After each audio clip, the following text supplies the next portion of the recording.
Hello friend, स्वागत है आपका अपना चैनल स्ट्रगल स्टडी सेंटर पे। आज हम लोग कक्षा 10 का गणित प्रश्नावली 1.2 पढ़ने वाले हैं। तो चलिए कक्षा 10 का गणित प्रश्नावली 1.2 देखते हैं। देखिए, इसमें पहला क्वेश्चन कह रहा है कि निम्नलिखित संख्याओं को अभाज्य गुणनखंडों के गुणनफल के रूप में व्यक्त कीजिए।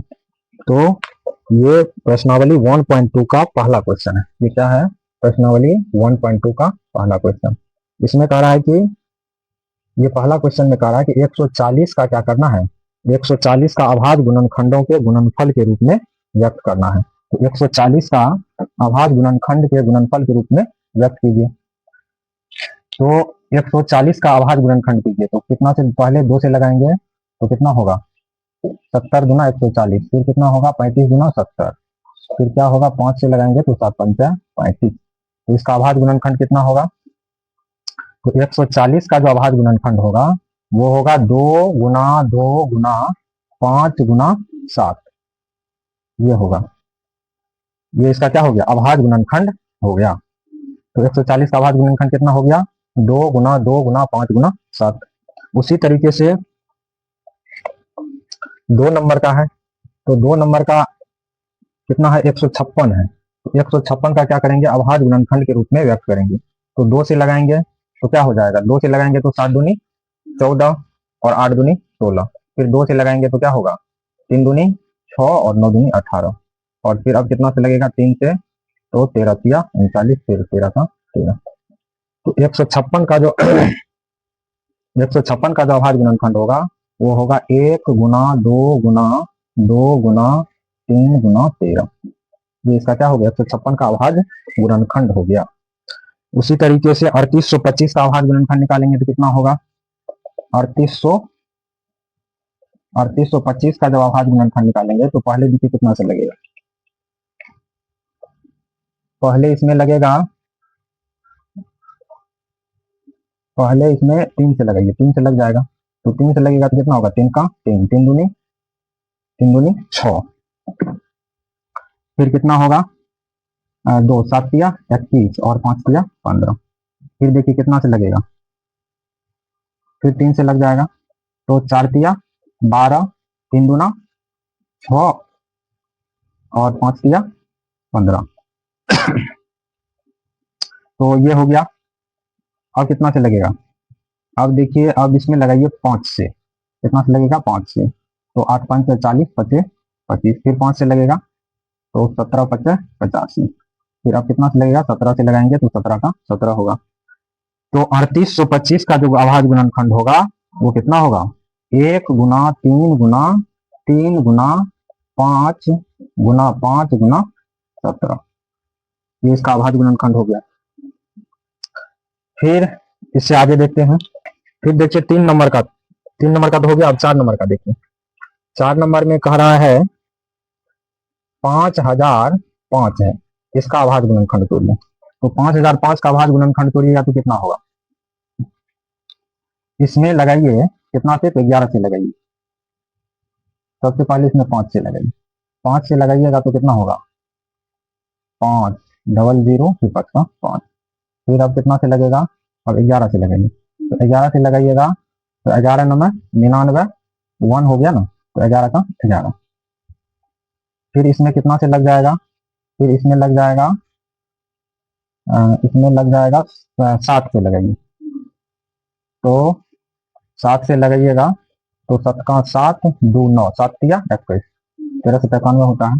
फिर लगाइएगा तो 13 का 13 हो जाएगा। तो 5005 का जो अभाज्य गुणनखंड होता है 5005 का, वो होता है 1 गुना 5 गुना 11 गुना 7 गुना 13। ये हो गया 5005 का अभाज्य गुणनखंड।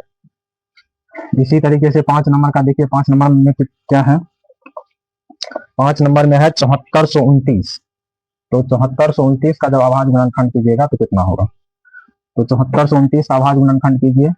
तो इसका अभाज्य गुणनखंड कीजिएगा तो कितना से लगाइएगा? लगाइए 7429 है। तो 7429 में कितना से लगेगा?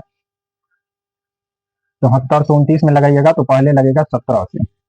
तो 17 से लगाइएगा तो कितना हो जाएगा? 17 चौके 437 हो जाएगा। कितना हो जाएगा? 437। फिर इसमें 19 से लगाइए, 19 से लगाइएगा तो कितना हो जाएगा? 19 से गुना 38, 23 हो जाएगा। फिर अब तो लगेगा नहीं, तो अब क्या करेंगे? 23 से लगाएंगे तो 23 का 23 हो गया। तो इसका जो अभाज्य गुणनखंड हो गया 7429 का जो अभाज्य गुणनखंड हो गया वो हो गया 1 गुना 17 गुना 19 गुना 23। ये हो गया इसका अभाज्य गुणनखंड। तो एक नंबर का जो एक नंबर में कितना सवाल था? 5 सवाल था, तो इसको इसी तरीके से बनाएंगे। 2 नंबर का सवाल क्या कर रहा है? 2 नंबर का सवाल कर रहा है कि पूर्णांकों के निम्नलिखित युग्मों के एचसीएफ और एलसीएम ज्ञात कीजिए तथा इसकी जांच कीजिए कि दो संख्याओं का गुणनफल बराबर एचसीएफ गुना एलसीएम है। तो पहला कह रहा है कि 26 और 91 है, तो इसका क्या निकालना है? एचसीएफ और एलसीएम निकालना है और इसका क्या करना है? जांच करना है। तो 2 का जो पहला सवाल है वो क्या है? 26 है और क्या है? 26 और 91 है, और इस 26 और 91 का क्या निकालना है? एचसीएफ और एलसीएम, और फिर इसकी क्या करना है? जांच करना। तो इसको हल कीजिए। जब इसको हल कीजिएगा तो 26 का एचसीएफ निकालिए। पहले इसका अभाज्य गुणनखंड करना है। अभाज्य गुणनखंड कीजिएगा तो 13 दूना 26, और फिर 13 का 13 हो जाएगा। फिर 91 का जब कीजिएगा तो अभाज्य गुणनखंड, तो 91 का कीजिएगा तो 7 से लगाइएगा, 7 दिया है, फिर 13 से 91, फिर 13 का 13। तो इसका जो अभाज्य गुणनखंड हो गया 26 का अभाज्य गुणनखंड देखिए कितना हुआ। 26 का जो अभाज्य गुणनखंड हो गया वो हो गया 1 गुना 2 गुना 13 हो गया, और 91 का जो अभाज्य गुणनखंड हुआ वो हुआ 1 गुना 7 गुना 13 हो गया। ये इसका अभाज्य गुणनखंड हो गया। सॉरी। तो ये हो गया। अब इसको क्या करना? अब इसका क्या निकालना है? एचसीएफ। देखिए एचसीएफ जब निकालिएगा तो एचसीएफ बराबर क्या हो जाएगा? ये दोनों में देखिए 1 मिल रहा है और क्या मिल रहा है? यहाँ 13 मिल रहा है ना। तो 1 गुना क्या लिखेंगे? 13। तो इसका एचसीएफ कितना हो गया? 13 हो गया। जब इसका एलसीएम निकालिएगा तो एलसीएम बराबर क्या हो जाएगा? जो मिल रहा है उसको तो लिखना ही है, और जो नहीं मिल रहा है उसको भी लिखना है। 2 गुना 7। तो इसका एलसीएम हो गया 13 दूना 26। 26 7 कितना हो गया? 7 6 42 के 2, और 7 दूना 14, 4 18, 182 हो गया। इसका कितना हो गया? 182। तो एलसीएम इसका 182 निकल गया। तो अब इसकी क्या करना है? अब इसकी जांच करना है। तो जांच कीजिए। जब इसका जांच कीजिएगा तो दो संख्याओं का गुणनफल बराबर होता है एचसीएफ गुना एलसीएम। तो दो संख्याओं का गुणनफल बराबर होता है एचसीएफ गुना एलसीएम। एचसीएफ गुना एलसीएम, चाहे एलसीएम गुना एचसीएफ लिखिए, कोई फर्क नहीं पड़ता है। तो दो संख्या क्या है? देखिए ये 26 जो ये पहला संख्या है और 91 क्या है? दूसरी संख्या। तो 26 गुना क्या लिखेंगे? 91। 26 गुना 91 बराबर एचसीएफ देखिए इसका कितना? एचसीएफ है 13, तो 13 लिखना है, गुना एलसीएम देखिए कितना है? 182, तो 182 लिखना है। ये दोनों को गुना कीजिए। तो 91 में जब 26 से गुना कीजिएगा तो 6 6 अच्छा के 54, 2 हो गया, और 58, 6 4 2 6 8 5 13, 2300 कितना हो जाएगा? 66 बराबर। अगर 182 को 13 से गुना कीजिएगा तो 3 दूना 6, 8 किया 24, 3 का 3 2 5, फिर हो गया 2 8 1, 6 4 2 6 8 5 13 के 3, 1 1 2, 2366। तो जब दोनों को गुना किए हैं तो कितना निकल गया? दोनों को गुना किए हैं तो 2366 निकला है। तो दोनों तरफ क्या हो गया? बराबर हो गया। तो इसका मतलब यह क्या है? मेरा जांच सही है। तो लिखेंगे अतः यह कथन सत्य है।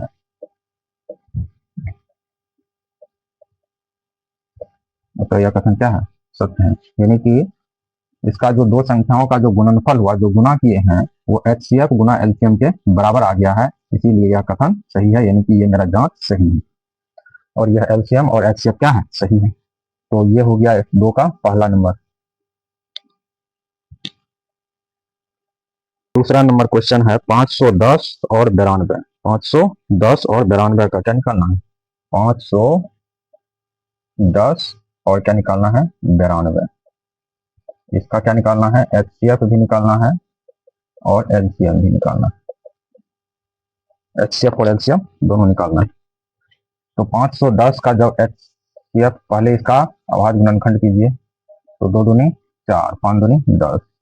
फिर इसमें कितना से लगेगा? 3 से लगाइए, 8 तिया 24 और 5 तिया 15। फिर 5 से लगाइएगा तो 13, 5 से लगाइएगा तो 17 50 85 हो जाएगा। फिर 17 से लगाइएगा तो 17 का 17 हो जाएगा। तो ये हो गया 510 का अभाज्य गुणनखंड। फिर 92 का जब अभाज्य गुणनखंड कीजिएगा तो ये हो जाएगा, 2 से लगाइएगा तो 4 दूनी 8, 1 9, 4 तिया 4 12 हो गया ना, 6 दूना 12, 40 दूना 92 हो जाता है। फिर 2 से लगाइएगा तो 2 दूनी 4 और 3 दूनी 6 हो जाएगा। फिर 23 से लगाइएगा तो 23 का 23 हो जाएगा। तो 510 का जो 510 का जो अभाज्य गुणनखंड निकल गया है वो निकल गया 1 गुना 2 गुना 3 गुना 5 गुना 17। और जब 92 का अभाज्य गुणनखंड निकला है वो निकला है क्या? 92 का अभाज्य गुणनखंड निकला है वो 1 गुना 2 गुना 2 गुना 23, ये निकला। और इसको हम लिख सकते हैं, यहाँ देखिए 2, यहाँ 2 कितना है? 2 है, तो 1 गुना 2 का स्क्वायर गुना 23, इसको ये लिख सकते हैं। तो इसका जो एचसीएफ होगा, इसका एचसीएफ हो जाएगा, देखिए कौन कौन मिल रहा है, यहाँ देखिए 1 मिल रहा है ना, तो 1 गुना और क्या मिल रहा है? और देखिए 2 मिल रहा है, यहाँ से मिलाना है ना, यहाँ से मिलाना। तो चलिए कोई बात नहीं है। और क्या मिल रहा है? 2 मिल रहा है, तो 2 यहाँ भी है और 2 यहाँ भी है, ठीक है। तो 2 यहाँ है तो कितना होगा? 2 हो जाएगा। फिर और क्या मिल रहा है? और तो कुछ नहीं मिल रहा है, तो 1 गुना 2, ये देखिए यहाँ 2 पे पावर 2 है और यहाँ 2 पे पावर नहीं कुछ है, तो 1 है, तो इसका जो मिनिमम पावर होगा वो लिखेंगे। तो ये क्या हो जाएगा? 2 पे पावर 1, ठीक है, और 2 गुना 1 2 हो जाएगा। चलिए देखिए इसका जब एलसीएम निकालिएगा तो एलसीएम कितना होगा? एलसीएम हो जाएगा, एलसीएम देखिए 1 मिल रहा है तो 1 लिखना है, और क्या मिल रहा है? 2 मिल रहा है तो 2 लेना है। लेकिन 2 का क्या लेना है? ये देखिए 2 का मैक्सिमम पावर लेना है। 2 पे पावर यहाँ 1 है, यहाँ पर 2 पावर 2 है, तो मैक्सिमम पावर लेना है, गुना। उसके बाद क्या लेना है? 3 लेना है। उसके बाद क्या लेना है? उसके बाद 5, उसके बाद 17, और उसके बाद क्या लेना है? 23 बच गया ना, तो 23 लेना है। अब जब इसको गुना कीजिएगा तो कितना हो जाएगा? इसको जब गुना कीजिएगा तो 17 तिया हो जाएगा 51, और 17 तिया 51 में 23 से गुना कीजिएगा। 51 में जब 23 से गुना कीजिएगा तो 3 का 3 और 5 तिया 15 हो जाएगा। 2 का 2 और 5 दूनी 10 हो जाएगा। तो ये हो गया 3 और 5 2 7 हो गया, और यहाँ 1 और यहाँ 1 हो गया, ठीक है। अब क्या करना है? 5 के 20 से गुना करना है, तो 2 से गुना कीजिए। तो 2 से जब गुना कीजिएगा ना तो 3 दूना 6, 7 दूना 14 के 4 हासिल, 1 2 का 2, 1 3 और फिर 2, 2346, तो एक 0 डाल दीजिए, तो ये हो जाएगा कितना? 2346 0। तो इसका जो एलसीएम निकल गया वो कितना निकल गया? 2346 0। तो अब इसकी जांच कीजिए। जांच जब कीजिएगा तो दो संख्याओं का गुणनफल बराबर होता है, दो संख्याओं का गुणनफल बराबर होता है एचसीएफ गुना एलसीएम। तो दो संख्या कौन है? पहली संख्या है 510 और दूसरी संख्या क्या है? 92 है, तो 92 लिखिए। ये दोनों संख्याओं का जो गुणनफल होगा, ये दोनों संख्याओं को गुना कीजिएगा तो एचसीएफ देखिए क्या? एचसीएफ है 2 और एलसीएम क्या है? 23,460 23,460 है। अगर ये दोनों को गुना कीजिएगा, इसको और इसको जब गुना कीजिएगा तो दोनों क्या हो जाएगा? दोनों बराबर हो जाएगा। तो इसका मतलब हमारा यह जांच क्या है? सही है। तो इसको गुना कीजिए, 51 को 92 में जब गुना कीजिएगा तो कितना हो जाएगा? 2 और 5 दूना 10, ये हो जाएगा 9 और 9 5 45, ये 2 9 5 1 6 4, और इस पर एक 0 हो जाएगा, तो ये हो जाएगा 46 92 0, ठीक है। और इसको जब गुना कीजिएगा तो क्या होगा? 0 6 दूना 12 के 2 हासिल 1 और 4 दूना 8 1 9 3 दूना 6 और 2 दूना 4। तो देखिए 40,920। तो इसका मतलब क्या है, इसका मतलब ये है कि दो संख्याओं का जब हम गुना किए हैं तो जो एलसीएम निकला है, जो एचसीएफ निकला है और जो एलसीएम निकला है, दोनों को जब गुना किया तो दोनों क्या हुआ, बराबर हुआ। तो इसका मतलब यह जांच मेरा सही है। तो यहाँ लिख सकते हैं कि अतः यह कथन सत्य है। क्या लिखेंगे, यह कथन सत्य है। ठीक है, तो 2 का 2 नंबर का सवाल इसी तरीके से बनेगा।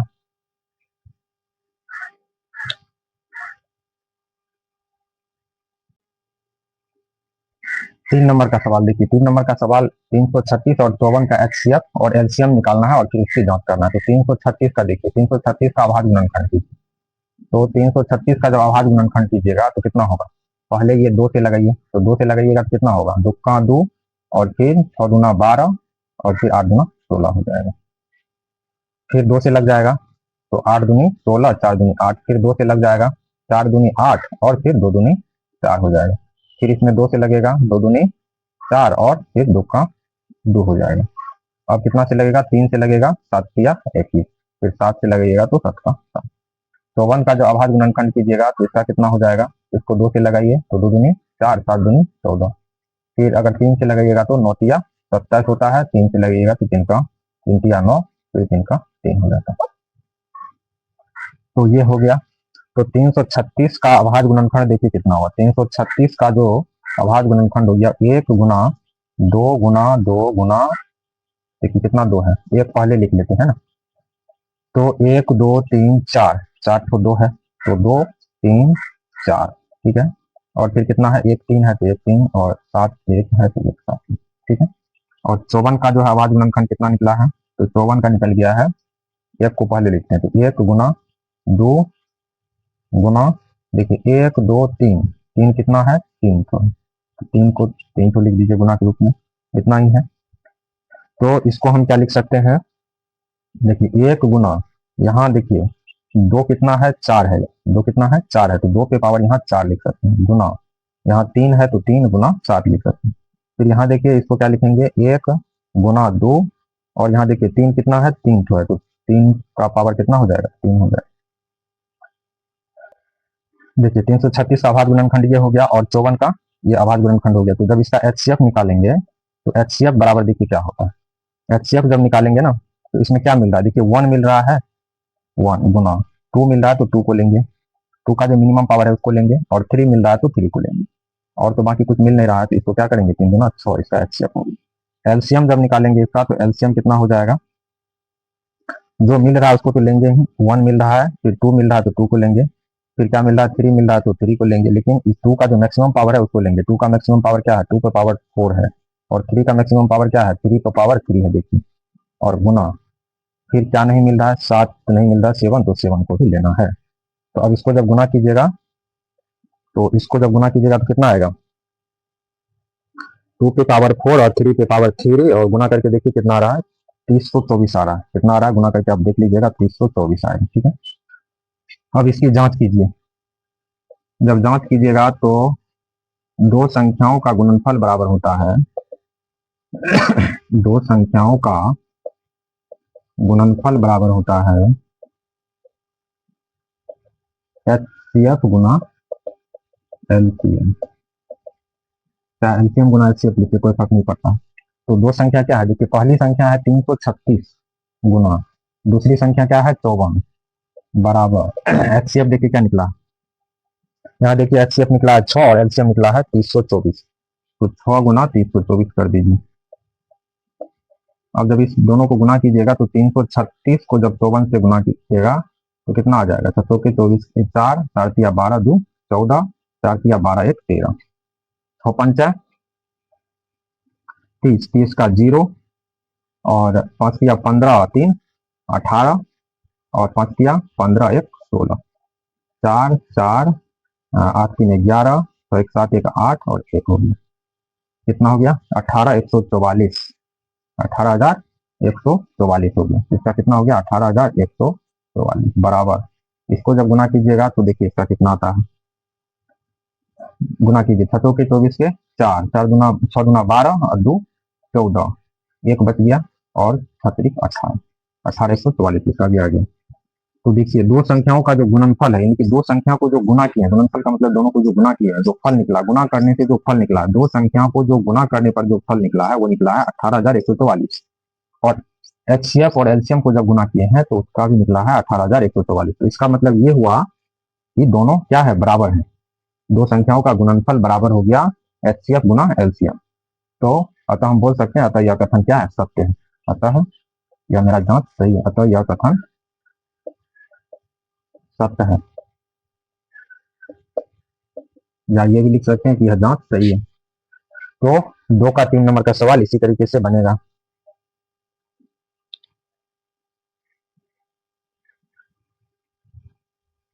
देखिए 3 नंबर का सवाल कह रहा है कि अभाज्य गुणनखंड विधि द्वारा निम्नलिखित पूर्णांकों के एचसीएफ और एलसीएम ज्ञात कीजिए। और ये पहला नंबर का सवाल है 12, 15 और 21 है। तो अभाज्य गुणनखंड विधि द्वारा निम्नलिखित पूर्णांकों का क्या ज्ञात करना है, एचसीएफ और एलसीएम ज्ञात करना है। इसका क्या ज्ञात करना है, एचसीएफ और क्या ज्ञात करना है, एलसीएम। एचसीएफ और एलसीएम ज्ञात करना है किस विधि द्वारा, अभाज्य गुणनखंड विधि द्वारा। तो अभाज्य गुणनखंड विधि द्वारा इसको ज्ञात करना है। तो 12 का अभाज्य गुणनखंड कीजिए। तो 12 का जब अभाज्य गुणनखंड कीजिएगा तो कितना होगा, 6 दूना 12, 3 दूना 6, 3 का 3 हो जाएगा। 15 का अभाज्य गुणनखंड कीजिएगा तो कितना होगा, 5 तिया 15 और 5 का 5। 21 का जब अभाज्य गुणनखंड कीजिएगा तो कितना होगा, 7 तिया 21 और फिर 7 का 7 हो जाएगा। तो 12 का देखिए, 12 का अभाज्य गुणनखंड कितना निकल गया, 1 गुना 2 गुना 2 गुना 3। और 15 का अभाज्य गुणनखंड कितना निकल गया, 1 गुना 3 गुना 5। 1 को पहले लिखते हैं, देखिए नीचे में आया ना, 1 को पहले लिखेंगे। और फिर 21 का जो अभाज्य गुणनखंड आया है वो कितना आया है, तो 1 गुना 3 गुना 7। अब देखिए यहाँ इसको हम ये लिख सकते हैं 1 गुना 2 पे पावर 2 गुना 3 लिख सकते हैं, क्योंकि यहाँ क्या है, 2 है, इसीलिए 2 पे पावर 2 लिख सकते हैं। और इसको तो जैसे लिखा हुआ उसी तरीके से रहने देते हैं। तो इसका जो एचसीएफ निकलेगा वो कितना निकलेगा, देखिए इसमें क्या मिल रहा है, देखिए 1 1 1 1 सब में मिल रहा है, तो 1। क्योंकि किसी में ऐसा भी होता है एचसीएफ जो 1 निकलता है, इसीलिए 1 को भी हम लोग लिखते हैं। और यहाँ देखिए और क्या मिल रहा है, देखिए 2 तो सब में नहीं मिल रहा है ना, 3 लेकिन सब में मिल रहा है। 3 जो है वो यहाँ भी मिल रहा है, यहाँ भी और यहाँ भी, तो 3 लिखेंगे। तो इसका जो 3 गुना 1 3 होता है, तो इसका एचसीएफ क्या हो जाएगा, 3 हो जाएगा। और इसका जो एलसीएम निकलेगा वो एलसीएम देखिए कितना निकलेगा, एलसीएम जो है जो मिल रहा है उसको तो लेना ही है, 1 मिल रहा है सब में, तो 1 गुना, देखिए 2 नहीं मिल रहा है, तो मिल रहा है, नहीं मिल रहा है, लेकिन नहीं मिल रहा है उसको भी लेना है। तो 2 पे पावर जो है तो उसी को पूरा भी लेना है, गुना। उसके बाद देखिए यहाँ क्या नहीं मिल रहा है, 3 देखिए सब में मिल रहा है, तो 3 लेना है। 3 में भी जो मैक्सिमम पावर होगा ना उसको लेना। तो 3 का मैक्सिमम पावर, यहाँ तो 3 तो सब में इतना ही है, तो 3 होगा। और फिर क्या लेना है, 5 और गुना 7। ठीक है, अब इसको जब गुना कीजिएगा तो ये हो जाएगा आपको 7 या 21। और 21 में जब 2 से गुना कीजिएगा तो 21 गुना 42 यानी 420 हो जाएगा। इसको जब बुरा गुना कीजिएगा तो कितना हो जाएगा, 420। तो इसका जो है एलसीएम और एचसीएफ केवल इतना ही कह रहा है ज्ञात करने के लिए, इससे आगे कुछ कह ही नहीं रहा है, इससे आगे कुछ नहीं कह रहा है, केवल इतना ही कह रहा है कि अभाज्य गुणनखंड विधि द्वारा निम्नलिखित पूर्णांकों के एचसीएफ और एलसीएम ज्ञात कीजिए, केवल इतना ही कह रहा है ज्ञात करने के लिए। तो यही आपका क्या हो गया, एचसीएफ भी निकल गया और एलसीएम भी निकल गया, ये आपका आंसर हो गया। एचसीएफ हो गया 3, ये आपका हो गया, और एलसीएम कितना हो गया, 420, ये आपका आंसर, ये दोनों आपका आंसर हो गया।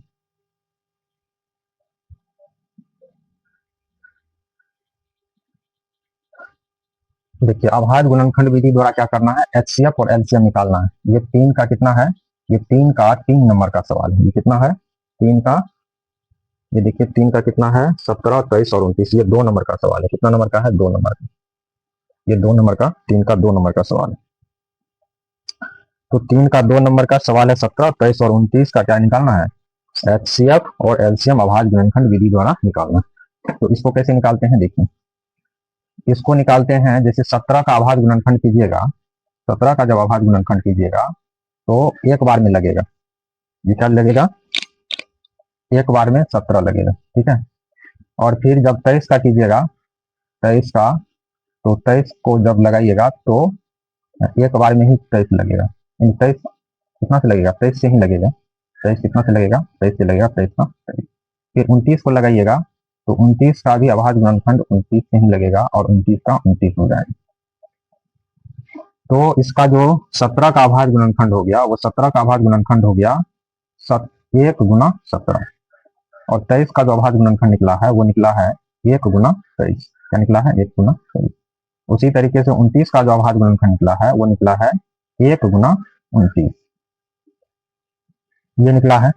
अब क्या करते हैं, अब इसका क्या निकालना है? HCF और LCM निकालना है। यहाँ निकाल लेते हैं HCF इसका कितना हो जाएगा? ये देखिए इसमें कौन मिल रहा है, तो यहाँ देखिए 1 सब में मिल रहा है, 1 के अलावा कोई भी संख्या मिल रहा है इसमें? सब में नहीं मिल रहा, तो इसका 1 हो जाएगा। अगर किसी भी संख्या का जब HCF कोई भी संख्या नहीं मिलता है तो वहां 1 मिल जाता है, तो 1 उसका HCF हो जाता है। और इसका जो LCM निकालेंगे वो LCM कितना निकलेगा? देखिए इसका जो LCM निकलेगा वो निकलेगा, जो मिल रहा है उसको तो लेना ही है 1 गुना, फिर क्या करते हैं 23, 17, 23 और 29, 17 गुना 23 और गुना 29 ये लेते हैं। तो अब जब सबसे गुना कीजिएगा तो कितना निकलेगा? तो इसको गुना कीजिए, तो इसको गुना करके देखिए कितना निकलता है। इस सबको गुना कीजिए, 17, 23 और 29 को गुना करके जल्दी बताइए कितना होगा। इसको गुना करके बताइए कितना होगा। 11 इसका हो जाएगा 11, 33, 99 हो जाएगा। 11, 33, 99 गुना करके देख लीजिए, इतना ही आएगा। 11, 33, 99 हो जाएगा। 99 नहीं 9, 11, 33, 9 हो जाएगा। तो इसका ये हो गया। तो 2 नंबर का भी सवाल इसी तरीके से बनेगा कि 17, 23 और 29 का जो HCF और LCM निकला है वो निकला है कितना? HCF निकला है 1 और LCM निकला है 11,339। 11,339 निकला। यही आपका आंसर है।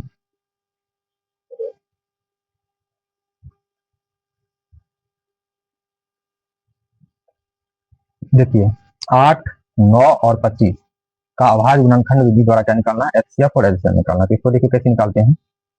तो 8 का अभाज्य गुणनखंड कीजिए, तो 2 से लगाइएगा तो 2 दूनी 4 दूनी 8, फिर 2 से लगाइएगा तो 2 दूनी 4, फिर 2 का 2 हो जाएगा।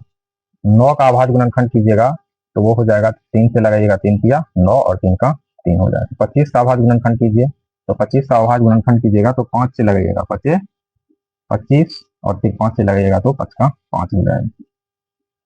तो इसका अभाज्य गुणनखंड देखिए 8 का अभाज्य गुणनखंड क्या हो गया? 8 का अभाज्य गुणनखंड हो गया 1 गुना 2 गुना 2 गुना 2, ठीक है। फिर 9 का जो अभाज्य गुणनखंड कितना हो गया? 9 का हो गया 1 गुना 3 गुना 3 हो गया।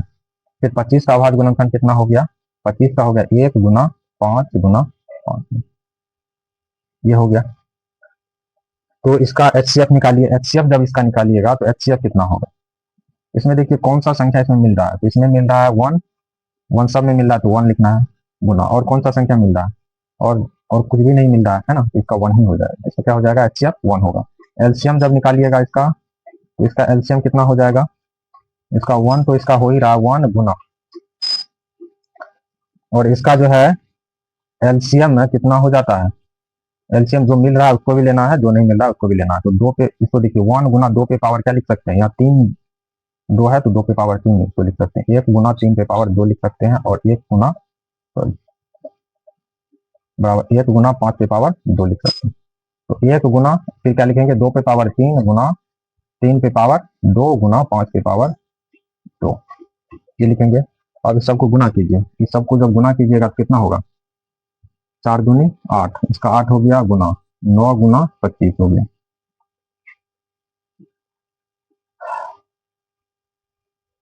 बहत्तर गुना 25 को कीजिए तो कितना होता है? 5 दूना 10 के 0, 4 पंचा 35, 1 36 और 2 दूनी 4 और 7 दूनी 14 हो गया। ये 0 6 4 10 के 0 और 4 4 क्या हो गया? 8 और 1, तो ये हो जाएगा कितना?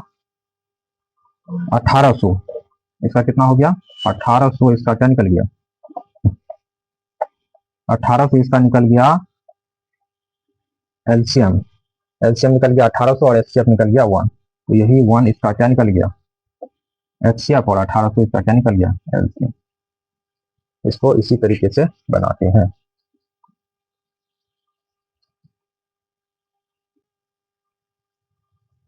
देखिए 4 नंबर का सवाल, देखिए क्या कह रहा है। 4 नंबर के सवाल में कह रहा है कि HCF कोष्ट में दिया है 306 और 657 बराबर 9 दिया है। LCM कोष्ट में दिया है 306 और 657 ज्ञात कीजिए।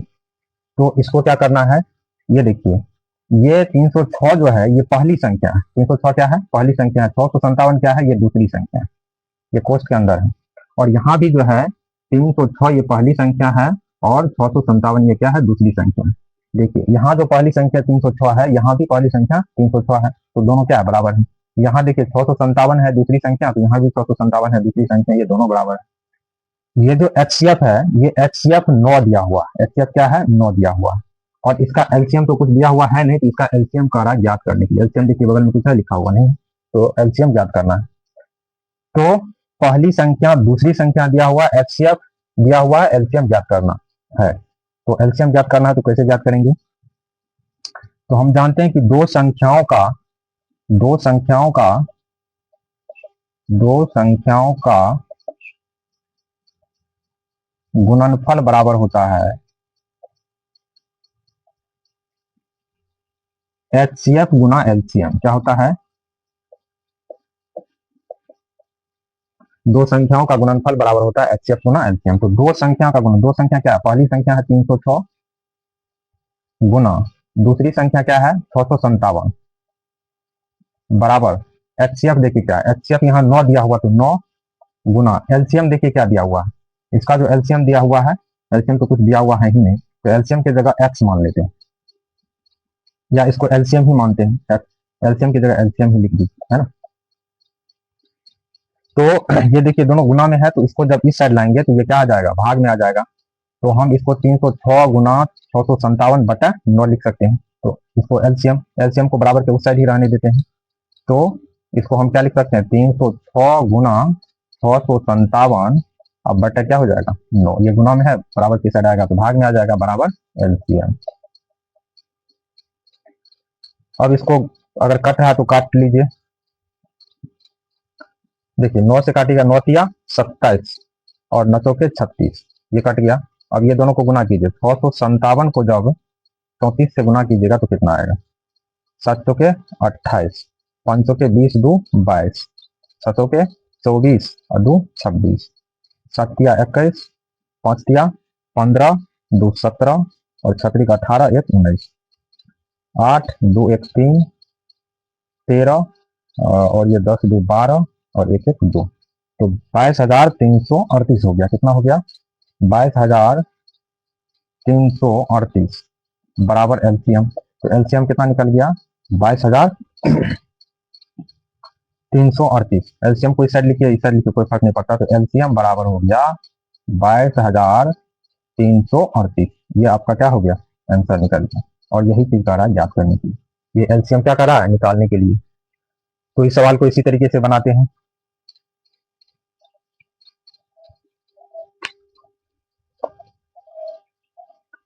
देखिए 5 नंबर का सवाल क्या कह रहा है। 5 नंबर का सवाल कह रहा है कि जांच कीजिए कि क्या किसी प्राकृतिक संख्या n के लिए संख्या 6 पे पावर n अंक 0 पर समाप्त हो सकती है। तो जांच करके हमको ये बताना है कि कोई भी संख्या जो है, कोई भी प्राकृतिक संख्या n के लिए 6 पे पावर n अंक 0 पर समाप्त होगा। तो 6 पे क्या है, पावर n है। तो 6 पे पावर n है, तो क्या ये 0 पर समाप्त होगा या नहीं होगा, इसके बारे में हमको बताना है, जांच करके ये बताना है। जांच करके कह रहा है कि कोई भी प्राकृतिक संख्या कितना पे समाप्त होना चाहिए, 0 पर समाप्त हो रहा है कि नहीं हो रहा है। तो इसका देखिए, अगर कोई भी संख्या अगर 0 पे समाप्त आता है ना, तो उसके अभाज्य गुणनखंड में 2 और 5 आना अनिवार्य है। 2 और 5 आना क्या है, अनिवार्य है। अगर उसके अभाज्य गुणनखंड में 2 और 5 अगर नहीं आएगा तो वो 0 पर समाप्त नहीं होता। जैसे कि उदाहरण के रूप में आप मान लीजिए यहाँ 10 है, तो 10 का जब अभाज्य गुणनखंड करेंगे तो 2 से लगाइएगा तो 5 दूनी 10। यहाँ देखिए 2 और 5 आ रहा है, अभाज्य गुणनखंड में क्या आ रहा है, 2 भी आ रहा है और 5 भी आ रहा है। मान के चलिए कि 20 है, ये क्या हो रहा है, 0 पर समाप्त हो रहा है। यह संख्या क्या हो रहा है, ये 0 पे समाप्त हो रहा है। तो जब 0 पे समाप्त हो रहा है तो इसमें 2 और 5 आना अनिवार्य है। तो इसमें देखिए 2 और 5 आ रहा है कि नहीं, तो 2 से लगाइएगा तो 10 गुना 20, फिर 2 से लगाइएगा तो 5 दूनी 10। तो देखिए इसका जो अभाज्य गुणनखंड निकला है 2 गुना 2 गुना 5, तो ये क्या निकला है, इसमें देखिए 2 और 5 है, इसमें क्या है 2 और 5 है। तो इसका मतलब ये हुआ कि किसी भी संख्या, कोई भी संख्या अगर 0 पर समाप्त हो रही है तो इसका मतलब ये हुआ कि उसके अभाज्य गुणनखंड में 2 और 5 आना अनिवार्य है। तो अगर 6 का अगर हम निकालते हैं, 6 का अगर निकालते हैं तो 6 का जब अभाज्य गुणनखंड निकालते हैं तो देखिए 2 से लगाएंगे तो 3 दूना 6, तो इसमें क्या आएगा, केवल 2 और 3 आ रहा है। तो 2 और 3 आ रहा है तो इसका मतलब है यह 0 पर समाप्त नहीं होगा, क्योंकि इसमें 2 और 5 नहीं आ रहा है। तो हम इसको लिख सकते हैं कि कोई किसी भी संख्या को 0 पर समाप्त होने के लिए किसी भी संख्या को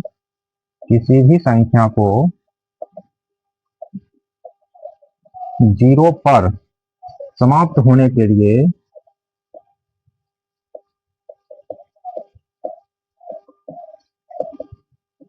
उसके अभाज्य गुणनखंड में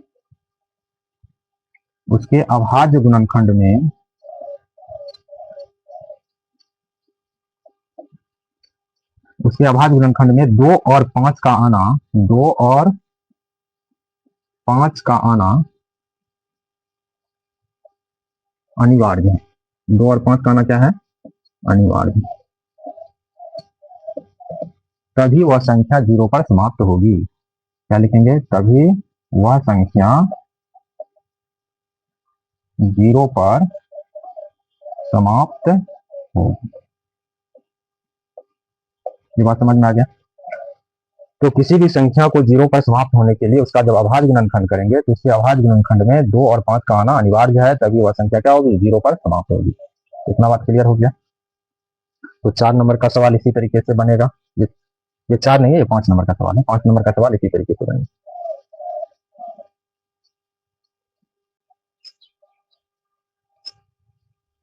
देखिए 6 नंबर का सवाल क्या कह रहा है। 6 नंबर के सवाल में कह रहा है कि व्याख्या कीजिए कि 7 गुना 11 गुना 13 प्लस 13 और 7 गुना 6 गुना 5 गुना 4 गुना 3 गुना 2 प्लस 1 गुना 1 प्लस 5 भाज्य संख्याएं क्यों है। ये क्या है, भाज्य संख्या क्यों है। तो व्याख्या करके हमको बताना है कि ये संख्या, ये जो दिया हुआ संख्या, ये संख्या और ये संख्या भाज्य संख्याएं क्यों है। तो देखिए जैसे हम लिखते हैं 7 गुना 11 गुना 13 और प्लस क्या है 13, ये है। अगर इसका हम कॉमन लेंगे, ये देखिए सब गुना के रूप में है और यहाँ प्लस 13 है, तो यहाँ 13 हम कॉमन ले सकते हैं। 13 जब कॉमन लेंगे तो यहाँ क्या होगा, 7 गुना 11 और ये हो जाएगा प्लस ये 1 हो जाएगा, ये हो जाएगा। तो 13 गुना 11 से 77, एक 78 हो जाएगा। तो 13 गुना 78 है, तो यह क्या है, एक भाज्य संख्या है। 78 को हम क्या कर सकते हैं, 78 को अभाज्य गुणनखंड निकाल सकते हैं। 78 का हम इसका अभाज्य गुणनखंड निकाल सकते हैं। तो ये क्या निकाल सकते हैं, तो इसको हम ये लिख सकते हैं कि चूंकि इस संख्या के गुणनखंड संभव है। इसमें क्या लिख सकते हैं कि चूंकि इस संख्या के गुणनखंड, इस संख्या के गुणनखंड क्या है, संभव है। इस संख्या गुणनखंड संभव है, इसीलिए यह एक भाज्य संख्या।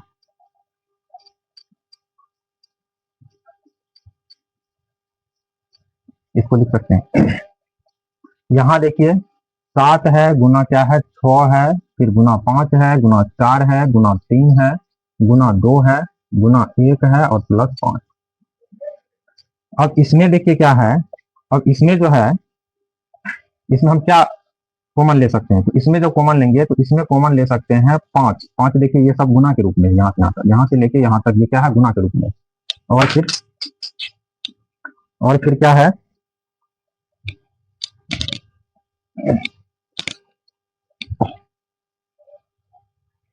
सॉरी, तो ये क्या है, यहाँ से यहाँ तक गुना के रूप में है और ये फिर प्लस 5 है।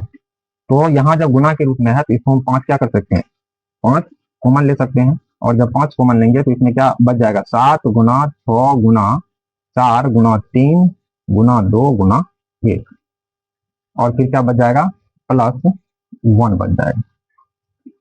इसको जब गुना कीजिएगा तो कितना होगा,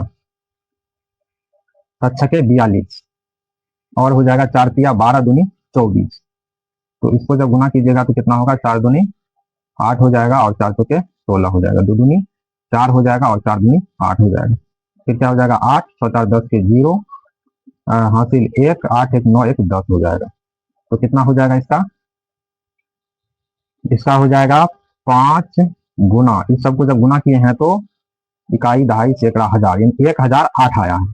तो 1008 प्लस 1 तो 1009 हो गया। क्या हो गया, 1009। तो देखिए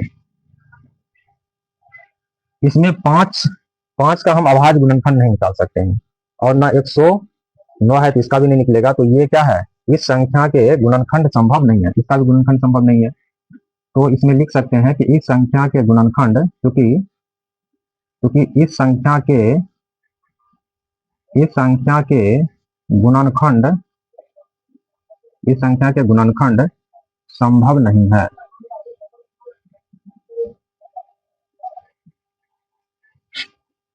इस संख्या गुणनखंड संभव नहीं है, इसीलिए यह एक भाज्य संख्या, यह एक भाज्य संख्या।